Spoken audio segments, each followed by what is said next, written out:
अस्सलामुअलैकुम नाज़रीन, जैसा कि आप देख रहे थे कि सिर्फ तुम ड्रामा में अबीर और हनान को दिखाया जा रहा था कि करीब आ रहे थे और यहाँ अबीर हनान के लिए प्लान कर रही होती है सरप्राइज बर्थडे, जो हमजा की वालदा सुन लेती है और हमजा को कॉल करके बताती है। और हमजा पहुंच जाता है शॉपिंग मॉल में जहाँ पर अबीर शॉपिंग कर रही थी हनान के लिए और प्लान कर रही थी बर्थडे। अब यहाँ पर हनान उसे कान भरने शुरू कर देता है कि उसके दिल में सारा है और तुम इस तरह के इंसान से कैसे मोहब्बत कर सकते हो जो बटा हुआ इंसान हो। लेकिन वो उसकी बात को खाते में नहीं लाती और सरप्राइज प्लान करती रहती है। इस तरह मेहमान आना शुरू हो जाते हैं और सालगिरह शुरू हो जाती है। लेकिन दिखाया जाता है कि हमजा वहाँ भी पहुँच जाता है, अपनी माँ से मिलता है।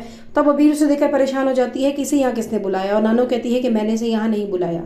अब उसे पता चल जाता है कि अब यहाँ कुछ न कुछ बुरा होने वाला है। दूसरी तरफ दिखाया जाता है कि सारा एक फूल का गुलदस्ता लेकर इंटर होती है वहाँ पर। साथ ही हनान आ रहा था जिसे देखकर अबीर बहुत ज़्यादा खुश होती है, लेकिन अचानक उसकी नज़र सारा पर पड़ती है और अबीर की सारी खुशी मान पड़ जाती है। सारा उसे फूल का गुलदस्ता पेश करती है और उसे बताती है कि वो अब भी उसके लिए कितना इम्पोर्टेंट है। यहाँ हमजा को मौका मिल जाता है अपनी बात करने का और फ़ौरन से अबीर के पास पहुंच जाता है। उसे बताता है कि देखो किस तरह से एक बटा हुआ इंसान तुम्हें नज़र नहीं आता। अब भी कहीं ना कहीं अबीर के दिल में बदगुमानी शुरू हो जाती है, मगर वो महसूस नहीं होने देती हमजा को। यहाँ सारा ने भी अपना रिश्ता ख़त्म कर दिया था। जो मंगनी उसकी हुई थी वो उसने हनान की खातिर ख़त्म की थी और फिर उसी शख्स से दोबारा मंगनी भी कर ली और शादी भी कर ली। बल्कि शादी क्या की, उसके बाद उसने उससे डिवोर्स भी ले ली सिर्फ हनान की खातिर। अब हमजा अच्छा बनने की कोशिश करता है सारा के सामने और उसे कहता है कि वो हनान और उसे मिलाना चाहता है, और हनान बिल्कुल खुश नहीं है अपनी बीवी के साथ। इस तरह वो उसके कान भरता है और उसे कोशिश करता है कि वो हनान के करीब आती जाए और उसे कहता है वो उसे कॉल करे, उससे टाइम ले और उससे पूछे क्या वो अब भी उसके दिल में है। किसी तरीके से वो उन्हें मिलवाना चाहता था। इस तरह से सारा उसे कॉल करती है और हनान उसे मिलने चला आता है। वो जब किसी रेस्टोरेंट में बैठे बातें कर रहे होते हैं तो हमजा उनकी वीडियो बना लेता है और फिर वो वीडियो अबीर को दिखा देता है। इस तरह से उनके दरमियान बदगुमानी और मजबूत हो जाती है। अब वो उसके पास बैठी ये पूछ रही होती है कि क्या तुम अब भी मुझसे मोहब्बत करते हो। हालांकि बेचारे हनान ने तो साफ इनकार कर दिया होता है कि अब मैं तुमसे मोहब्बत नहीं करता। वो और वक्त था जब हम खुले हाथ थे, मगर अब हम एक रिश्ते में बन चुके हैं। अब यहाँ हमजा रिकॉर्डिंग कर लेता है उसकी, और वो जाकर रिकॉर्डिंग दिखा देगा उसकी बीवी को ताकि उनकी और बदगुमानियाँ मजबूत हो जाएं।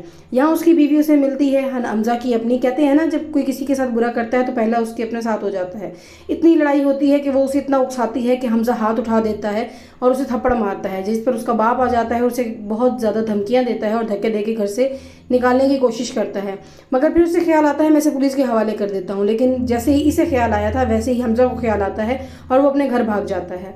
लेकिन कहाँ तक जा सकता था। हमजा का ससुर जो बहुत ही पावरफुल इंसान था वो उसके घर पुलिस भेज देता है, और इसमें भी हमजा का साथ देते हैं उसके अपने घर वाले, वही घर वाले जिनको शादी वाले दिन वो शादी से धक्के मारकर निकाल चुका था। बल्कि हनान ही उसे घर लाने में पेश होता है। लेकिन ये भी दिखाया जाता है माँ बेटी की अकड़ ज़रा नहीं निकली होती। वो वैसे ही अकड़ अकड़ कर अपने बाप से बात करता है कि क्यों तुम मेरी माँ से इस तरह से बात कर रहे हो। बाप बेचारा जो शर्मिंदा होकर थाने में खड़ा था उसके साथ, हनान भी उसके साथ खड़ा था और उसका ताया अब्बा भी।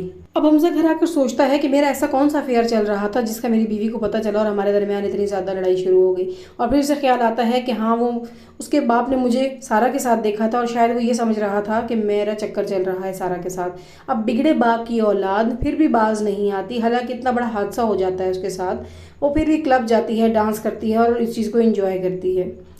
हमजा का अपना घर उजड़ने वाला था मगर उसे फिर भी चैन नहीं था। वो तमाम वीडियोस फॉरवर्ड कर देता है हनान की बीवी को, जिसे देखकर वो अपना फ़ोन उठाकर दूर फेंक देती है। अब हनान बात करने के लिए आता है अपनी बीवी से, जिसे बताना चाहता था कि अब उसने सारा कुछ छोड़ दिया है और उस दिल में सिर्फ वो बसती है, मगर उसकी बीवी उसकी एक बात नहीं सुनती। अब हमजा की अपनी ज़िंदगी भी अजीरन थी और साथ वो दूसरों की भी कर रहा था। अपनी बीवी को दोबारा कॉल करता है, उसे कहता है मेरे सारे पैसे वापस करो वरना तुम बाप बेटी को कहीं मुंह दिखाने के काबिल नहीं छोड़ूंगा। और वो ये नहीं सोचता कि वो कितनी बड़ी लड़की से और कितनी बड़ी हैसियत के लोगों से पंगा ले रहा है। वो उसकी बेइज्जती करती है और फ़ोन बंद कर देती है और फिर वो बाज नहीं आता और यहाँ पर दोबारा अबीर के पास आ जाता है और उसे कहता है मैं तुम्हारी खातिर उसे डिवोर्स देता हूँ अपनी बीवी को, और तुम भी डिवोर्स लेके वापस मेरे पास आ जाओ। हनान जॉब पर जाने लगता है और जॉब पर जाने से पहले वो अपनी बीवी से कह के जाता है तुम तैयार रहना, हम 5 बजे बाहर जाएंगे। ये बात कान लगाकर दरवाजे से सुन लेता है हमजा, और वो पता नहीं शायद हादसाती तौर पर ये किस तरह से दोबारा से एक ऐसा प्लान बनाता है कि हनान घर नहीं पहुंच पाता और वो सारा को छोड़ने के लिए उसके घर चला जाता है। अब उसे पहुंचाते पहुंचाते हनान को शाम हो जाती है। अब वो हनान को लेकर घर चली जाती है चाय के बहाने। यहाँ पर अबीर के दिल में तरह तरह के ख्याल आ रहे होते हैं। अब हमजा को भड़काने का दोबारा मौका मिल जाता है और उसे कहता है वो आज की शाम भी उसी के साथ है, मेरी बात पे यकीन आए तो उससे पूछ लेना।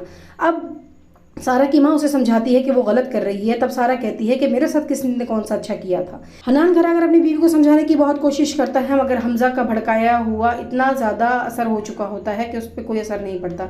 अब हमजा पहुंच जाता है अपनी बीवी से लड़ने के लिए क्लब, और उसके बाद नतीजा ये मिलता है कि वो एक सड़क पर जख्मी हालत में मिलता है, जो किया धरा उसकी अपनी बीवी का था। अबीर शदीद नाराज़ थी अपने शोहर से और अब उसकी शक्ल भी नहीं देखना चाहती थी, मगर रानी उसे बहुत समझाती है। नाश्ते की टेबल पर भी उनका आपस में मुंह बना हुआ होता है।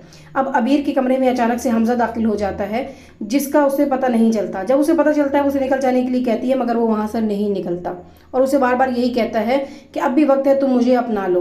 अब वो अपनी बीवी के पास जाता है, उसके घर, जिसे घर से धक्के मारकर उसके गार्ड्स निकाल देते हैं। तो वो दफ्तर पहुंच जाता है अपने ससुर के, और वहां जाकर वो बात ही कर रहा होता है कि अचानक उसकी बीवी वहां आ जाती है और वो तैश में आकर उसके बाप के मुंह पर उसे डिवोर्स दे देता है, जिससे हमजा का ससुर तो बहुत ज़्यादा खुश हो जाता है, मगर उसकी बीवी बहुत ज़्यादा परेशान होती है। कहीं ना कहीं वो उससे मोहब्बत करने लगी थी, मगर अपने बाप के बहकावे में आकर वो उससे तलाक ले लेती है। अब फ़ौरन हमजा भागता हुआ अबीर के पास आता है और उसे खुशखबरी देता है कि मैं तो डिवोर्स देकर आ गया हूँ, तुम भी मुझसे अब शादी कर लो। अब हनान ऊपर खड़ा सारी बात देख रहा होता है और सुन रहा होता है। वो फौरन से अपनी बीवी का हाथ पकड़ता है, उसे घर से बाहर लेकर जाता है और उससे बात करने की कोशिश करता है, जिस पर अबीर साफ इनकार कर देती है कि अब उसके दिल में उसके लिए कोई गुंजाइश नहीं है। हमजा अपनी माँ से भी कह देता है कि जल्द अज जल्द इसकी डिवोर्स हो जाएगी और मैं इसे शादी कर लूँगा। नाज़रीन, आप क्या समझते हैं, क्या अबीर का शौहर से तलाक दे देगा या उसे मजीद और समझाने के लिए कोशिश करेगा? अपनी राय से कॉमेंट बॉक्स में ज़रूर आगाह कीजिए। वीडियो को लाइक और चैनल को सब्सक्राइब लाजमी कीजिए। Thank you.